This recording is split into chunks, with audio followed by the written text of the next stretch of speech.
Assalamualaikum warahmatullahi wabarakatuh. Perkenalkan, nama saya Febri Krisdayanti. Saya dari Stikes Mitra Adiguna Palembang, Prodi D3 Kebidanan. Di sini saya akan menjelaskan tentang konsep kebidanan dasar dalam praktik asuhan kebidanan. Latar belakang makalah ini ialah konsep adalah kerangka ide yang mengandung suatu pengertian tertentu. Kebidanan berasal dari kata bidan yang artinya adalah seorang wanita yang telah mengikuti atau menyelesaikan pendidikan bidan yang telah diakui pemerintah dan lulus uji dengan syarat berlaku. Tujuan makalah ini adalah untuk memperluas wawasan keilmuan bagi penulisnya atau pembacanya. Yang paling utama adalah untuk menginformasikan suatu hal, menganalisis suatu ide dan ikut berpikir secara kritis tentang konsep dasar dalam praktik asuhan kebidanan yang dibahas dalam makalah ini. Adapun kendala membuat makalah ini menjadi hambatan dalam penulisan karya tulis ilmiah tersebut adalah biaya dalam penulisan karya ilmiah, sarana yang terbatas dalam menulis karya ilmiah, terbatasnya waktu untuk menulis karya ilmiah, dan kurangnya penguasaan komputer sebagai sarana menulis karya ilmiah. Pembahasan manajemen kebidanan. Manajemen adalah membuat pekerjaan selesai, getting things done. Manajemen adalah mengungkapkan apa yang hendak kita dikerjakan, kemudian menyelesaikannya. Manajemen adalah menentukan tujuan dahulu secara pasti, yakni menyatakan dengan rincian apa yang hendak dituju dan mencapainya. Adapun prinsip-prinsip manajemen, menurut Depkes Republik Indonesia tahun 2005, manajemen kebidanan adalah metode dan pendekatan pemecahan masalah ibu dan khusus dilakukan oleh bidan dalam memberikan asuhan kebidanan pada individu, keluarga, dan masyarakat. Menurut Helen Farnay 1997, manajemen kebidanan adalah proses pemecahan masalah yang digunakan sebagai metode untuk mengorganisasikan pikiran dan tindakan berdasarkan ilmiah, penemuan-penemuan keterampilan. Adapun langkah-langkah manajemen kebidanan. Langkah pertama ialah pengumpulan data dasar. Yang dibutuhkan dalam pengumpulan data dasar ialah riwayat kesehatan, pemeriksaan fisik sesuai dengan kebutuhannya, meninjau catatan terbaru atau catatan sebelumnya, meninjau data laboratorium dan membandingkan dengan hasil studi. Dan langkah kedua, interpretasi data dasar, standar nomenklatur diagnosis kebidanan diakui dan telah disahkan oleh profesi.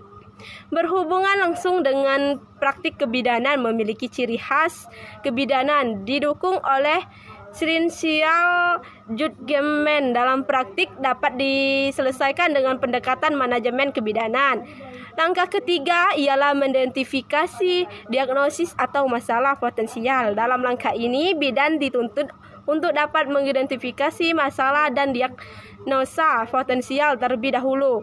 Baru setelah itu menentukan antisipasi yang dapat dilakukan. Langkah keempat ialah dari data yang ada mengidentifikasi keadaan yang ada perlu atau tidak tindakan segera ditangani sendiri atau dikonsultasikan oleh dokter, tim kesehatan, pekerja sosial, dan ahli gizi.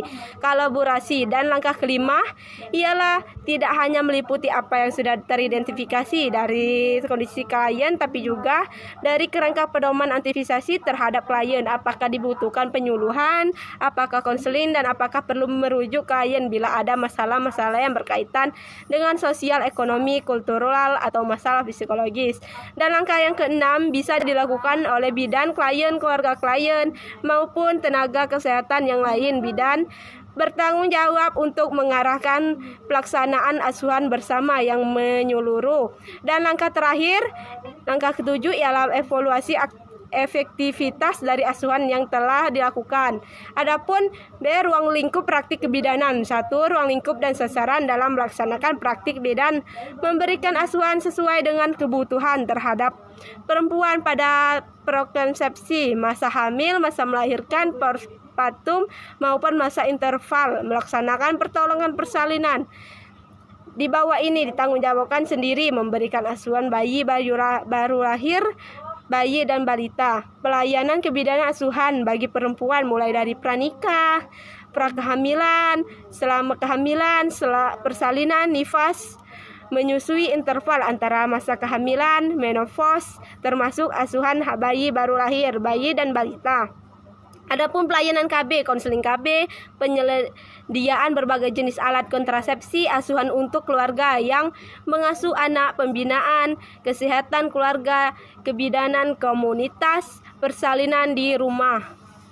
Kunjungan rumah deteksi kelainan pada ibu dan anak. Sasaran pelayanan kebidanan ialah ada individu, keluarga, masyarakat.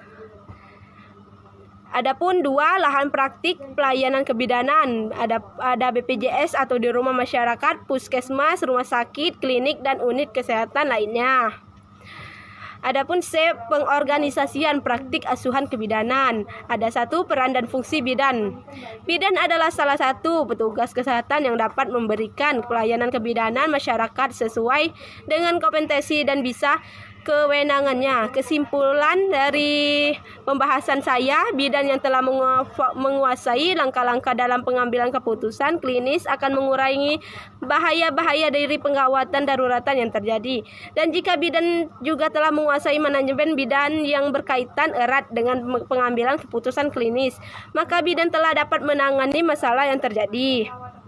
Dan saran saya, setelah saya membuat makalah video ini, semoga bermanfaat untuk teman-teman para pelajar. Diharapkan untuk senantiasa memperbaiki apa yang salah pada makalah video ini, mengkritik suatu yang dipelajari jauh lebih berguna pembelajaran selanjutnya. Terima kasih video saya akhiri. Wassalamualaikum warahmatullahi wabarakatuh.